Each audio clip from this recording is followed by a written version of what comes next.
오늘 함께할 하나님의 말씀 사도행전 3장 1절부터 10절까지의 말씀입니다. 지난주일 제가 설교하면서 정해진 기도 시간은 하나님의 기적을 체험할 수 있게 한다 하는 말씀을 드렸고요. 우리가 시간을 정해서 기도하는 거 쉽지 않은 일이지만 한번 해보자 제안했습니다. 아침에 눈을 떴을 때, 밤에 잠자기 전에 우리가 같이 기도하자고 그랬지요. 뭐라고 기도하자고 그랬습니까? 하나님 아버지 감사합니다. 우리 한샘교회의 은혜가 넘치게 하옵소서. 제가 기도할 때마다 이것을 3번씩 반복하고 하는데요. 제가 생각해도 너무 훌륭한 기도 내용이라고 생각이 들어요. 간단한 한 구절 딱 3분 30초 정도, 3.5초 정도 걸리는데 짧은 그 시간에 하는 그 기도가 굉장한 능력이 있다 하는 생각이 들었습니다. 여러분 한번 해보세요. 해보지도 않고 그까짓 거 하시지 말고요. 해보십시오.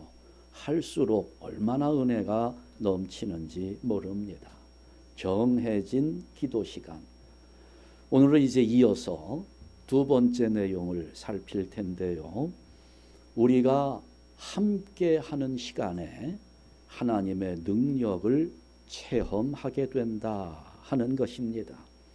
자, 오늘 본문 1절을 한번 다시 보시는데 베드로와 요한이 이렇게 되어 있어요. 제9시 기도 시간에, 이건 지난 주일에 우리가 생각했습니다.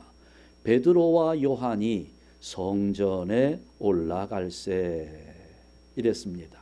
자, 그러면 여러분, 베드로와 요한이 왜 성전에 올라가는 걸까요? 거기 써 있잖아요. 기도하기 위해서. 그렇습니다.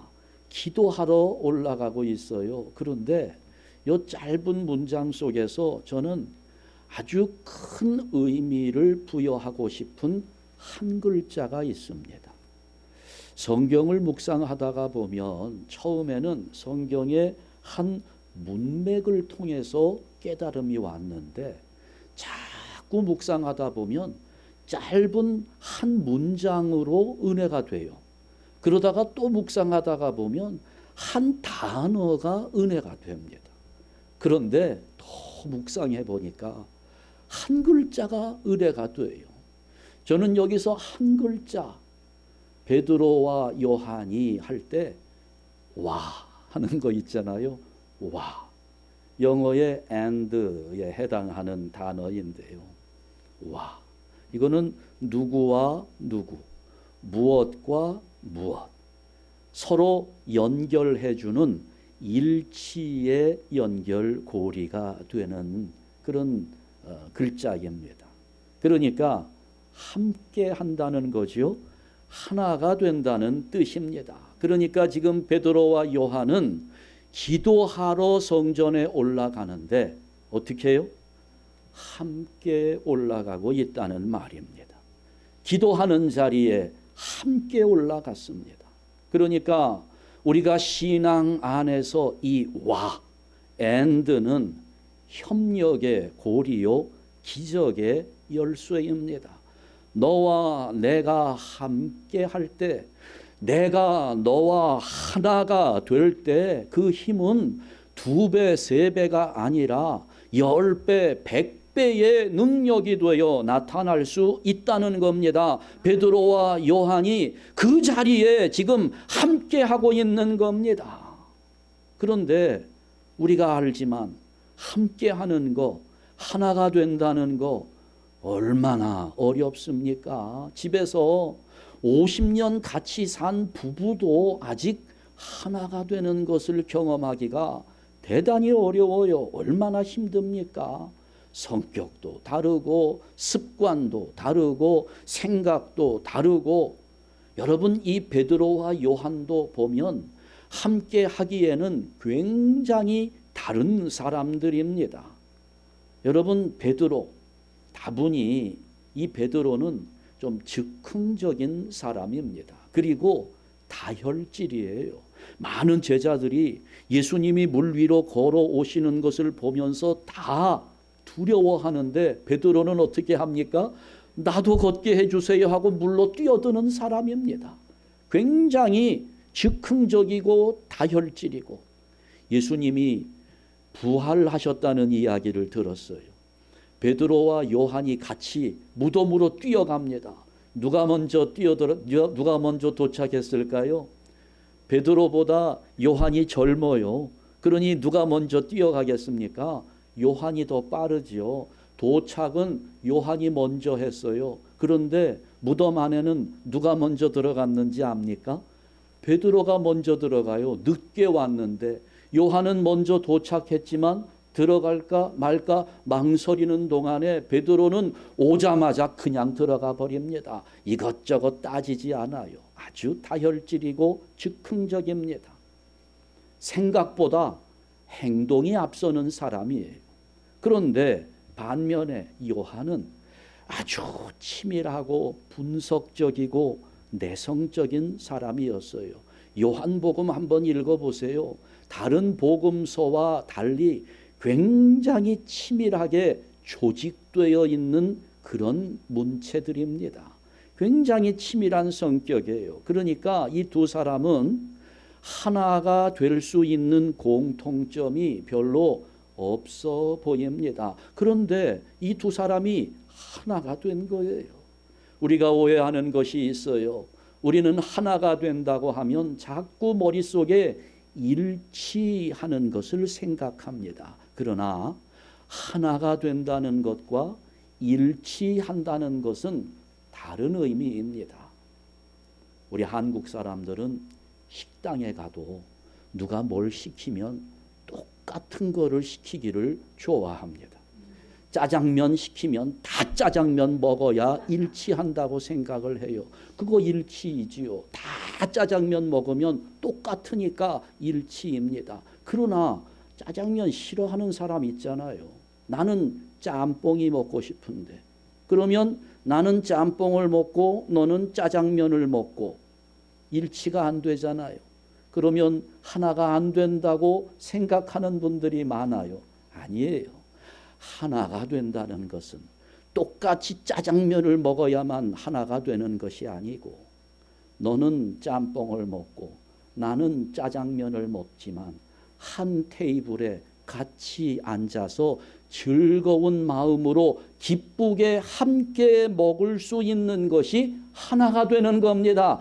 일치가 아니고요, 조화를 이루는 것입니다. 이것이 하나가 되는 겁니다. 그러니 너와 나는 다르기 때문에 하나가 될 수 없다고요? 아니요.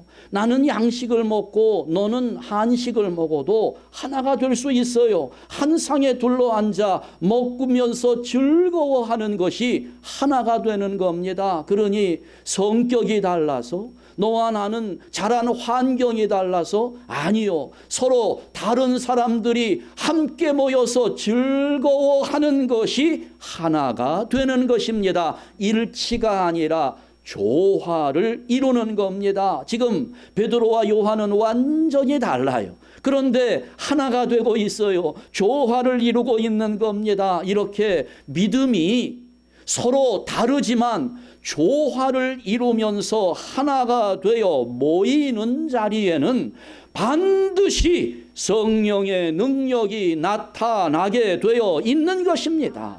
4절 말씀 한번 보세요. 베드로와 요한이 함께 지금 안전뱅이를 주목합니다.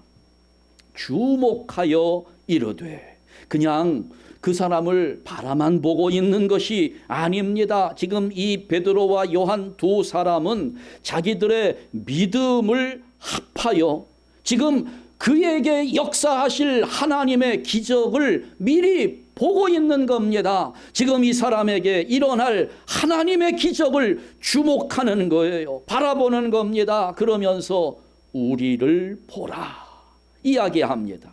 우리를 보라.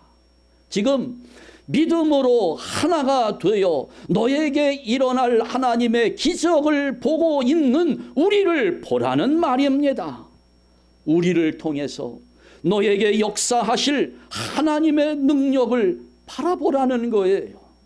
그리고 그 안전뱅이 무슨 말인지도 몰라요. 그냥 쳐다봅니다. 성경 오늘 본문에 보면 무엇을 얻을까 하여 바라보았다고 되어 있어요.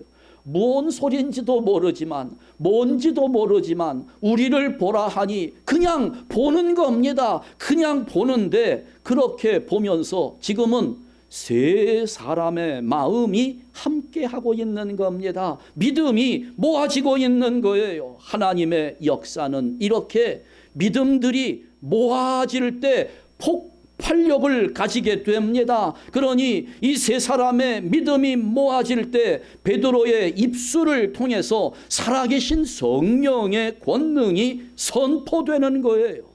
6절 말씀을 보니까 은과 금은 내게 없거니와 내게 있는 이것을 내게 주노니 하고 능력을 선포하는데 여기에서 기적이 일어나는 거지요. 태어난 이후 40년 동안 한 번도 걸어보지 못했던 이 사람, 일어서지도 못했던 이 사람이 벌떡 일어나는 겁니다. 걷기도 하고 뛰기도 하고 엄청난 기적이 일어난 것이지요. 오늘 우리의 믿음이 여기까지 가야 되는 겁니다. 너와 내가 하나가 되는 그 자리에, 내가 너와 함께 기도하는 그 자리에 하나님의 역사는 반드시 일어난다는 사실을 믿으시기 바랍니다. 함께하는 그 자리, 문제가 해결되는 자리예요. 우리의 모든 질병일지라도 치유될 수 있는 자리입니다. 혼란 속에 있는 내 마음이 정리되고 정돈되는 자리입니다. 우리의 믿음이 모이니까 성령이 역사하는 거예요. 하나님께서 그러는 겁니다. 너희들 믿음이 모여있는 그 자리에서 내가 너희들을 고쳐주리라, 너희들을 치유하리라. 하나님이 고쳐주신다는 거예요. 어떤 분이 목사님, 제가 열심히 교회 나갈게요. 그런데 지금은 아니에요. 왜요? 지금 복잡한 문제들이 몇 개 있거든요. 그 문제들 다 해결하고 나면 제가 편안한 마음으로 교회 갈게요. 그거 아니라니까요. 지금 여기 하나님의 말씀은 뭐예요? 야, 너가 알아서 네 힘으로 문제 다 해결해 놓고 그리고 나한테 와야지. 이게 아니고 너 그렇게 복잡하구나, 너 그렇게 힘들구나, 여기 모이는 자리에 와라, 내가 너를 고쳐주리라는 겁니다.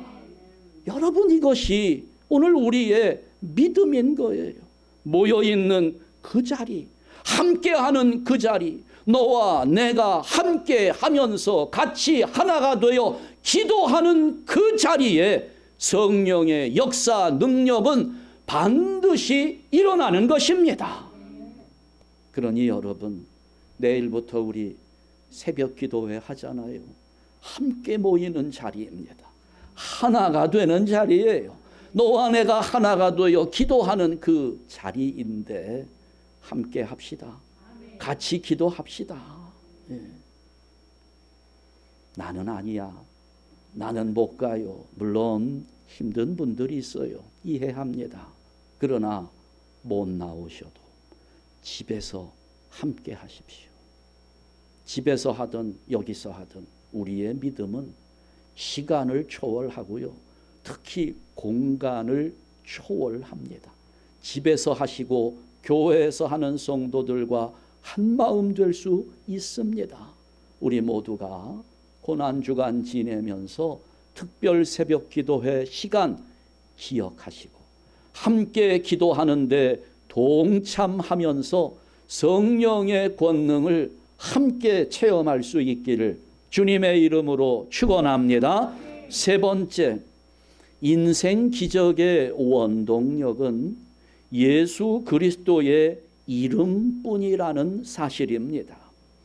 자, 6절에서 8절 다시 읽는데요, 다 같이 읽습니다. 6절부터 8절까지. 베드로가 이르되 은과 금은 내게 없거니와 내게 있는 이것을 내게 주노니 나사렛 예수 그리스도의 이름으로 일어나 걸으라 하고 오른손을 잡아 일으키니 발과 발목이 곧 힘을 얻고 뛰어 서서 걸으며 그들과 함께 성전으로 들어가면서 걷기도 하고 뛰기도 하며 하나님을 찬송하니. 아멘. 여러분, 우리의 모든 것들을 다 생각해 볼 때 은과 금을 가지고 운명을 바꾸는 거 아닙니다. 우리의 운명, 우리의 팔자, 이게 무슨 많은 돈이 생긴다고 해서 바뀔 수 있는 거 아니라는 거예요. 우리의 인생이 바뀌는 거, 우리의 인생이 변화되는 거, 내 인생 기적의 원동력은 오직 생명의 주인이 되시는 예수 그리스도의 이름밖에는 없다는 사실을 믿으시기 바랍니다. 베드로가 지금 이 사람에게 그 이름을 주고 있는 겁니다. 자기 운명에 좌절하고 있었던 사람이에요. 자기 팔자에 좌절하고 있었던 이 사람에게 예수 그리스도의 이름을 주고 있는 겁니다. 생명의 통로가 되는 이름이었습니다. 그 예수 그리스도의 이름은 죽은 자를 살려내는 능력이 있는 거예요. 여러분, 우리가 이걸 알아야 돼요. 지금 우리는 그런 인생을 살고 있는 사람들입니다. 이런 기적의 역사 안에 놓여 있는 사람들이에요. 왜냐하면 지금까지 우리 앞에 우리를 붙드는 운명의 올무가 있었어요. 팔자소관이라고 하는